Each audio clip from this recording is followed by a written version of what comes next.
Shockingly, many products sold in stores or sold online use ingredients in their products such as pond scum, pine bark, waste products from the wine industry, petroleum, turpentine, or marigold petal extracts grown in a foreign country, grown in a third world country like Thailand.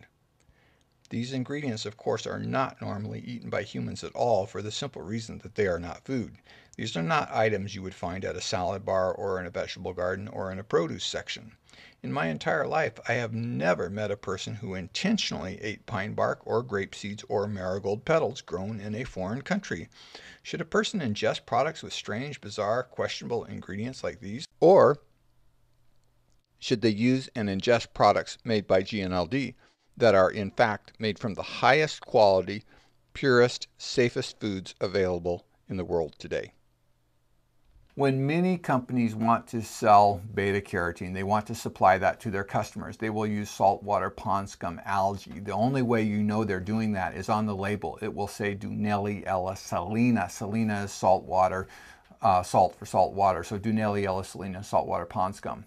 Now you just ask yourself 3 simple questions.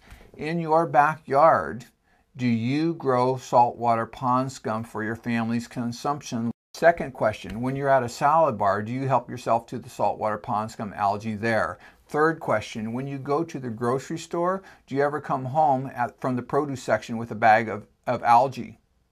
Contrast that approach to GNLD. When GNLD wants to provide beta-carotene, because according to the University of California at Berkeley, it lowers risk of many types of cancers and appears to slow aging, GNLD uses a source that people actually eat. In the food supplement industry, this appears to be a novel idea, unique to GNLD in many cases.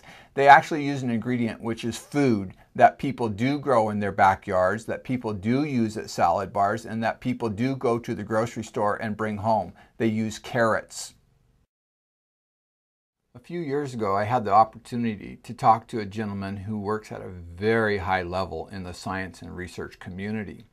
He gave me a scenario that he has seen things of this nature happen. He said for disease tracking, the Centers for Disease Control in Atlanta, Georgia, they call it the CDC, they may get a phone call from New York and somebody says, you know, we have these horrendous symptoms happening. Well, they don't have any idea what it is, but they make a notation, they record it. Well, a month later, they get 2 calls from New Jersey with the exact same symptoms. They still don't know what it is, but they record it. 3 months later, they get 4 calls from Ohio, all the same thing. 6 months later, they get 17 calls from Oklahoma, all the same thing. Well, after a year of research and talking to these people, they're finally able to connect the dots. And what happens is all these people are all on the same product made by the same manufacturer, which has got some crazy skewball ball ingredient in it.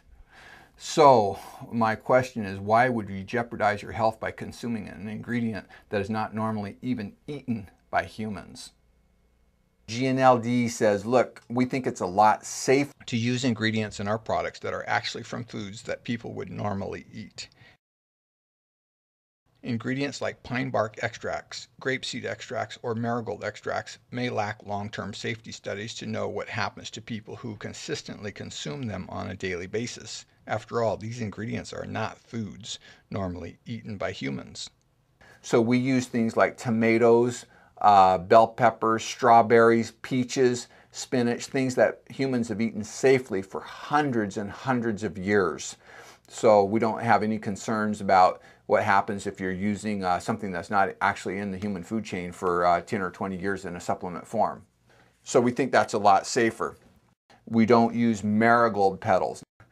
I believe this is because they're not in the human food chain. We don't use grape seeds, which many companies will use. Grape seeds are actually a waste product of the wine industry. So the companies want to use the grape seeds maybe because they're dirt cheap, because they're garbage from the wine. I called vineyards around here to confirm this, and they said, yeah, what we do with our seeds from the wine is we feed them to cows or we compost them. So they're garbage, a waste product.